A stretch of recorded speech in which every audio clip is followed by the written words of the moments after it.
Eric here with the Paperback Warrior blog and podcast.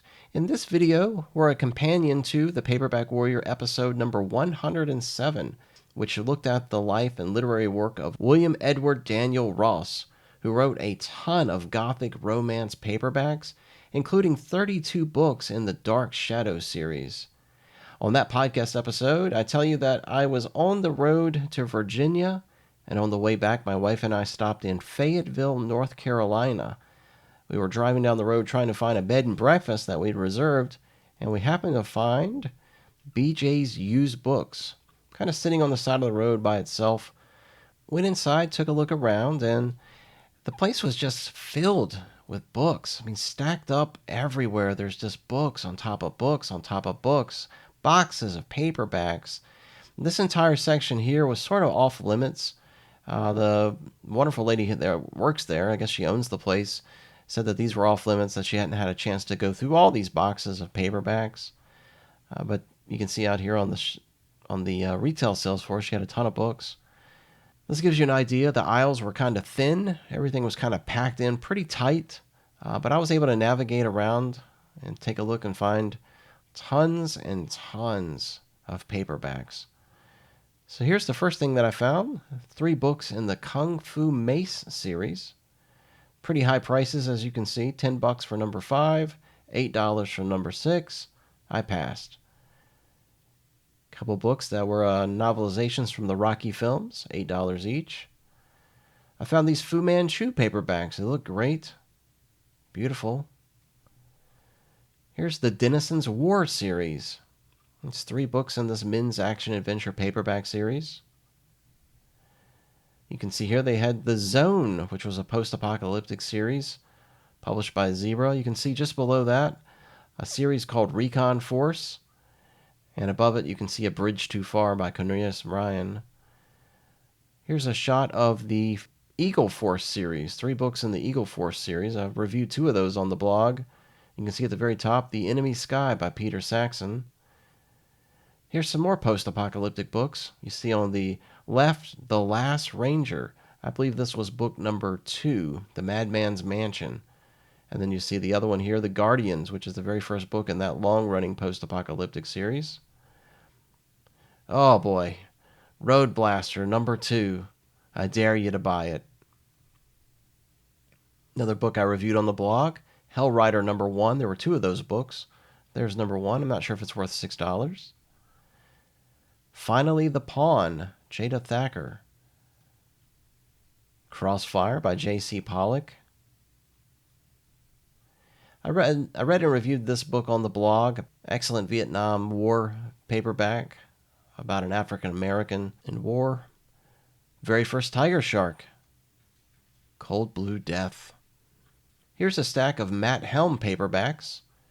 And you can see just below that, Guns of Arizona by Charles Heckelman. That's a Western.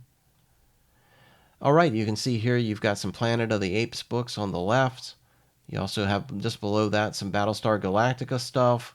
You've got a novelization of Raiders of the Lost Ark. Big selection here of Edgar Rice Burroughs Tarzan books. And then you also have John Carter of Mars. I see a Cormac McArt book. And then below that, you see the Doc Savage paperbacks. You also see the Avenger paperback, number 18. And there's an Ace Double just below that. And you can see even more paperbacks below there. Here's some more Doc Savage, some more Avenger paperbacks. I mean, this place is it's unbelievable. If you're a fan of the Horse Clan series, there's plenty to look at. Next is an up-close shot of those Planet of the Apes books. Looks like Battle for the Planet of the Apes. They also had Doctor Who. They had some Michael Moorcock paperbacks. Here's a set of 3, $25. Not sure if that's a good price or not. Check this out. I bet you know who this is. Dean R. Koontz, using the pseudonym of Lee Nichols. Springblade, installment in that series, number 3. Ben Slayton T-Man, installment in that series on Warner Books. The Overload series, book number 10. This was a vigilante truck driver series. Not sure what this is. Looks cool. Same with this. Great price on it, $2. Almost bought it, but I didn't. The Toughest Beat in America's Toughest City, Precinct Siberia. Looks great. Not sure what the Garth Ryland mystery series is, but here's a book in that series, The Last Laugh by John R. Riggs. I'm not sure if that's a pseudonym or not. The Predator. Again, I'm not sure what that is. Looks like Avon. Robert Tyne, Broken Eagle. I may have this wrong, but I think Robert Tyne wrote the Outrider series. This looks good. The Last Grenade. Love the cover. Love that fist holding the grenade. I actually meant to buy this, and I ended up setting it down while I was trying to rearrange my books, and I ended up going off and forgetting it. It was only $1. I don't know much about it, but for $1, it looks great. Another Vietnam War book. Last Man Out of Saigon. The Men of Bastogne. Great painted cover there. Wow, that's beautiful. Another great painted cover here. Silvernail. Guerrilla Game. Sporting the M16. Notice it's $1.50. I don't know really why the prices are what they are. It never really made any sense to me. Phoenix Assault. Fallen Angels. Another Vietnam War book. The Liberty Corps. Gotta love the 80s. Another good painted cover there. Shadow Tiger. David Sherman, Knives in the Night. I think Tom reviewed one of David Sherman's books. Soldier of Fortune, number 14. Not to be confused with the Peter McCurtain and Ralph Hayes Soldier of Fortune. Rob White, Flight Deck. If I'm not mistaken, I think Rob White wrote Death Hunt, maybe, if I'm not mistaken. I'm just shooting from the hip here. I can't remember, but he may have wrote that. Here's a book in the Kung Fu series, spin-off from the television series. After the Act, Fawcett Crest book. The Unexpected Peace. They'd won the war, now they had to win the peace. Looks cool. Belmont Tower. Green Beach. Glass House Gang. That was a series. The Kill Factor. A murderer who killed too often. A cop who cared too much. Notice it's on Fawcett Gold Medal. Fighters in the Sky. Don't recognize the publisher there. Another Fawcett Gold Medal by Lou Cameron. Wrote a lot of war books. The Big Red Ball. Thunderbolt, Ballantine. Korea's Heroes on Berkeley Medallion. The Captors by John Ferris, popular crime fiction author. The File on Devlin. Looks like Espionage. Fawcett Crest. Tom ranted and raved about this book, Captain Must Die by Robert Colby. Supposed to be great. Fawcett Gold Medal. Looks like $2. Elliot Roosevelt's The President's Man. I'm not sure if that's a pseudonym or not. $2. The Omega Deception. Charles Robertson. Bantam. Stopgap. An installment in the Daniel Kill mystery series. I can't tell you how many of my cassettes when I was growing up looked just like that. Tape and all pulled out and spiraling. When They Burned the White House by Andrew Tully. When the Dark Man Calls. Kind of reminds me of when Michael Calls by John Ferris. We just talked about him a second ago. Avon. Look at that one.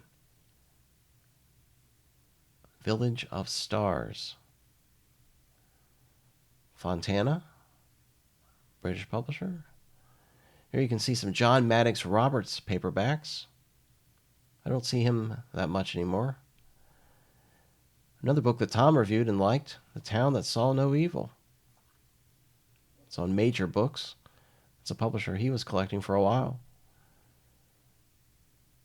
Kiss My Firm But Pliant Lips. Peggy Gaddis. We talked about her briefly on this podcast episode. Looks like William Ross was competing with her in the nurse fiction genre. Mary Roberts Reinhardt, The Red Lamp. Great suspenseful mystery on Dell. I reviewed that. It's great. Orphan of the Shadows, Gothic paperback on Magnum. I have this book already. As Darker Grows the Night. I'm pretty sure I have this book already. Magnum. The Auctioneer. This was reprinted by Valancourt as part of the Paperbacks from Hell series. $5 is a good price on that, in my opinion. Masquerade in Venice, hardback. So they had boxes on boxes on boxes, and they were slid in underneath all these shelving units. So I just happened to pull out one, and I can see here they have a book in the Hatch series by Don Merritt, Hatch's Island. There's a Delta Force novel there. I see Finally the Pawn. I see Greg Walker. Fallen Angels. There's a Jack Higgins book. I mean, this is crazy. War Toys. There's a John D. MacDonald. There's a Penetrator novel. You got a Earl Stanley Gardner novel. Michael Barrett. It's a gold medal book. You got Mike Shane in there. You got a George Harmon Coates book, Focus on Murder. And then right below that, you've got a Robert Kyle, Blackmail Inc. And then on top of it, Hard Case Crime, The Nice Guys.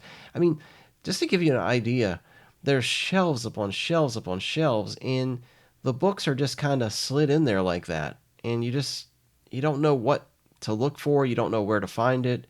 But it's just fun to look at spines because there's just all kinds of stuff in here. A couple Alfred Hitchcock paperback anthologies. Kurt Vonnegut. Lots of that. Here's a Sherlock Holmes section. They had a lot of Sherlock Holmes.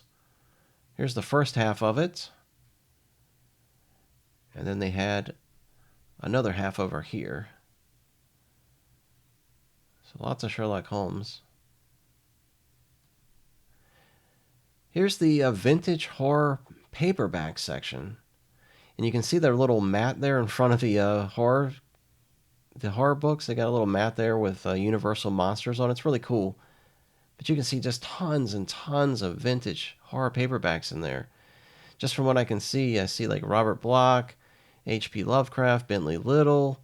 I see Deathstalk, Graham Masterson, Shock Lines, which I think is an anthology. I mean, it's just crazy. They had Mary Stewart, nice collection of Mary Stewart books. Suspenseful, I guess you could call it Gothic, but more suspense mystery. 9 Coaches Waiting, which is up there at the top.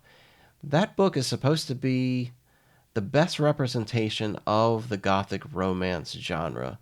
People rant and rave about 9 Coaches Waiting. I haven't read it. I have 2 different versions of it, but I hear so many good things about it. Alfred Hitchcock and the 3 Investigators. There you go. Right at the register, they have more books just sitting in a little cubby, and I can see that they had this Tarnsman of Gore.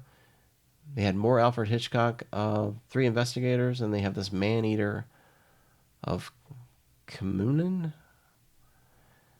Okay, so here's what I bought. I didn't try to spend, thousands of dollars here, so I just bought a stack of books. This one kind of interests me just from the cover. Crazed killer terrorizes L.A. The city can't stop him, but one cop can. Red Mist on Popular Library. Lou Cameron. I didn't want to get his war novels because I've got too many war novels, but this one is just a crime fiction. Fawcett Gold Medal. I picked that up, $3. MIA Saga. And this one sounded kind of interesting. I think it's maybe after the war or right like towards the end of the Vietnam War, and this guy's kind of involved in some like gun running or drug running, and he wants to kind of get out of the whole thing. I've got another book by the same author, and so I was kind of Kind of happy to find this for $2. Death Run. Now this, I'm just kind of a sucker for tractor trailer books. In fact, when I was checking out, the owner looked at the cover of this book and she kind of laughed and said that she has so many action adventure books with tractor trailers on them that she's thinking about putting in a tractor trailer section. So I couldn't pass on this. Death Run looks great. Good Guys Wear Black, movie novelization of the Chuck Norris film, Signet. Never seen it out in the wild. I've seen the movie, like Chuck Norris. And then I got this one, sort of like a contemporary juvenile delinquent novel, Night Cruise. I'm not sure who Billy Sue Moseman is, but this looks good. Chinese Fire Drill. I think this is a Bring 'em Back Alive prisoner of war kind of book. Looks good. $2. So I paid a little bit more on this because this book's becoming more harder to find. It's becoming a kind of a rare book. David C. Smith co-wrote the Red Sonja paperback series, 6 books. And so I wanted to read another one of his sword and sorcery books. So I got this. $9 on Zebra. The owner actually knew what this book was about. She knew who David C. Smith was. She seemed kind of disappointed that I bought this paperback. Maybe she was holding it as in her own personal collection or something. Got this Gothic, the Freebody Harris. Hope it's not romance. It looks like it's a Gothic. And Snowkill by Ron Faust. It's kind of an espionage book. Looks good. $3. All right, so there you have it. My trip, again, to BJ's Used Books in Fayetteville, North Carolina. I talk a little bit more about the store, its interior, my conversation with the owners, kind of where the store is located. You can listen to my full commentary about this store on the Paperback Warrior Podcast episode, which I highly encourage you to listen to. And I'll talk a little bit more about the store on that. But in the meantime, I really appreciate you checking out this video. Please remember to subscribe if you haven't already. Follow us on Facebook, X, and you can also follow us on paperbackwwarrior.com, where you'll get reviews Monday, Wednesday, Friday, Saturday, and podcast episodes about every 2 weeks, and loads of videos being posted every single week. Take care and have fun doing whatever you're doing.